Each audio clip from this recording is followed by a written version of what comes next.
Bendiciones para cada uno de ustedes. Para mí es un gusto saludarles nuevamente y darles la bienvenida a una edición más de Reavivados por su palabra.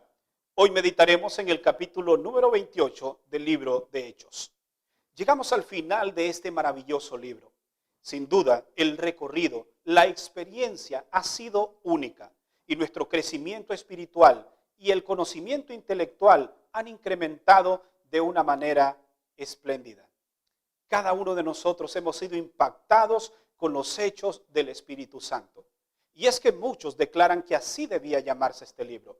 Sin embargo, los registros que encontramos eran de hombres como tú y como yo, que usados por el Espíritu de Dios hicieron grandes cosas. Fuimos testigos de cómo el Espíritu de Dios se derramó sobre los discípulos. También cómo miles de personas se convertían con la predicación de un hombre que antes había negado a Jesús. Vimos también algunas ideas teológicas que quedaron claras en nuestra mente, aclarando algunas confusiones con ciertos temas doctrinales.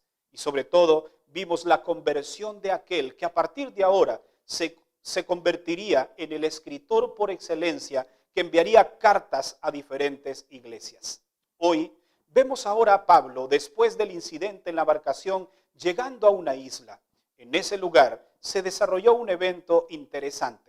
Veamos cuáles son las lecciones que nos deja el mensaje de este día. Notemos lo que registran los versos 1 al 3 del capítulo de hoy. Una vez a salvo, supimos que la isla se llamaba Malta. Los nativos nos trataron con singular humanidad. Encendieron un fuego a causa de la lluvia que caía y del frío, y nos recibieron a todos. Cuando Pablo juntaba algunas ramas secas para echarlas al fuego, una víbora, oyendo del calor, se prendió en su mano. Imagínate esta escena. Mientras Pablo recoge ramas secas para continuar con la fogata, una serpiente se prendió de su mano. Todas las personas observaron aquel cuadro. Esperaban que Pablo en ese momento cayese muerto o que por lo menos su mano comenzara a inflamarse. Pero nada de esto ocurrió. La impresión fue tan grande sobre aquellos hombres que pensaron que Pablo era una persona diferente a los demás. Cómo había salido del mar, cómo el Señor lo había librado. Es más, algunos dijeron que tal vez era algún tipo de Dios y se asustaron por lo que habían visto. Sin embargo, esta experiencia nos deja algunas lecciones muy interesantes. Déjame compartirte al menos 4 de ellas. La primera, la llegada de Pablo a Malta no fue una coincidencia. Dios envía a sus hijos con un propósito especial. Donde quiera que te encuentres en este momento, aunque no te agrada el lugar, debes ser consciente que Dios te colocó allí con un propósito especial. Únicamente debes descubrirlo y también debes llevarlo a cabo. Una segunda lección es que la serpiente, el enemigo, el diablo, puede herirte, pero nunca va a acabar con tu vida. ¿Sabes por qué? Porque tu vida le pertenece a Dios. Puedes recibir una simple mordida del enemigo, de la serpiente, pero tu vida está resguardada en la presencia de Dios. Una tercera lección es que donde tú vas siempre habrán personas con necesidad. La Biblia registra que en ese lugar habían personas enfermos y fueron sanados por Pablo. Y esto realmente fue una bendición para aquellos aldeanos que en algún momento habían dado lo mejor para recibir a Pablo y a los tripulantes que habían llegado a la isla de Malta. Y una cuarta lección es que todo tiene su recompensa. El trato que Pablo dio a los aldeanos, ayudándoles a sanar a sus enfermos. Finalmente, después de 3 meses, ahora Pablo debía continuar con su viaje junto a los presos y todos los que estaban en la embarcación. Y dice la Biblia que los aldeanos, los que estaban en ese lugar, les proveyeron de todo lo necesario para el camino. Recuerda que todo tiene su recompensa. Y lo que un día tú siembras, eso vas a cosechar. Notemos ahora que finalmente Pablo se despide de esta gente de Malta y llega finalmente a Roma. Dice el versículo 16, al llegar a Roma, el centurión entregó los presos al prefecto militar, pero a Pablo le permitieron vivir aparte con un soldado que lo custodiaba. Pablo era tratado de manera diferente, no solo porque era un hombre de Dios, sino también porque las autoridades sabían perfectamente que este hombre estaba siendo juzgado de manera injusta. Por lo tanto, el trato era totalmente diferente. Ahora vemos aquí a Pablo llegando a Roma. ¿Qué crees tú que fue lo primero que Pablo hizo? Notemos lo que registran el versículo 22 y 23 de este capítulo.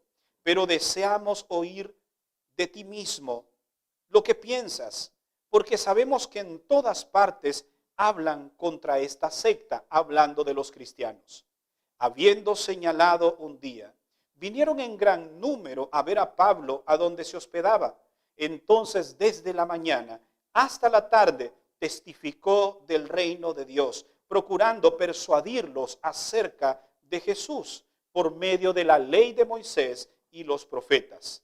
Algunos se convencían de lo que Pablo decía, otros simplemente no creían.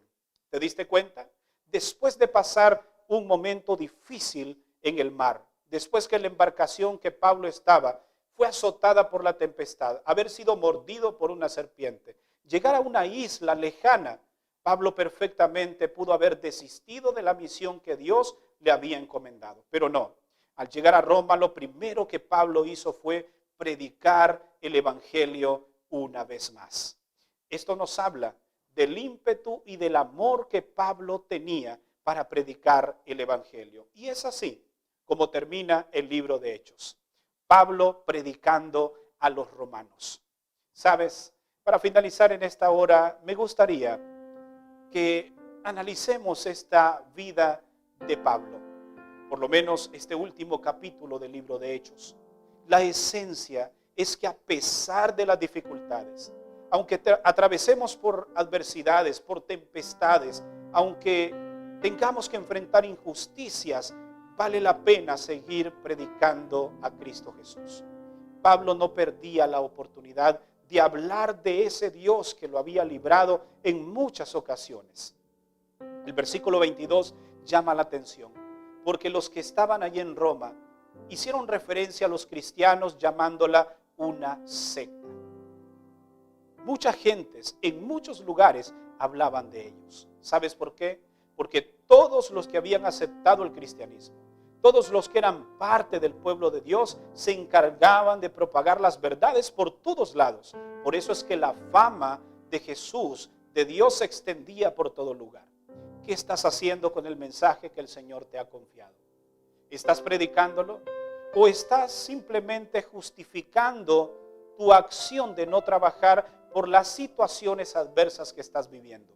No hay realmente una excusa, y Pablo nos lo demuestra. Así que hoy finalizamos este hermoso libro con un Pablo predicando. Y a partir de mañana comenzaremos una nueva aventura, la carta a los romanos. Y seguidamente las diferentes cartas que este hombre desde la prisión escribía a sus iglesias. Era un líder que se preocupaba por sus hermanos. Sin duda, será algo fascinante.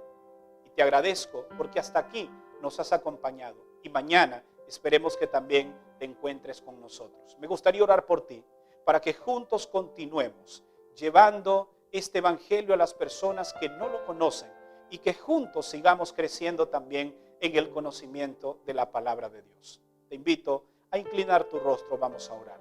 Padre, en esta hora te damos gracias, porque durante 28 días hemos sido reavivados por tu palabra a través de la experiencia de la Iglesia Apostólica, sobre todo de la vida de Pablo.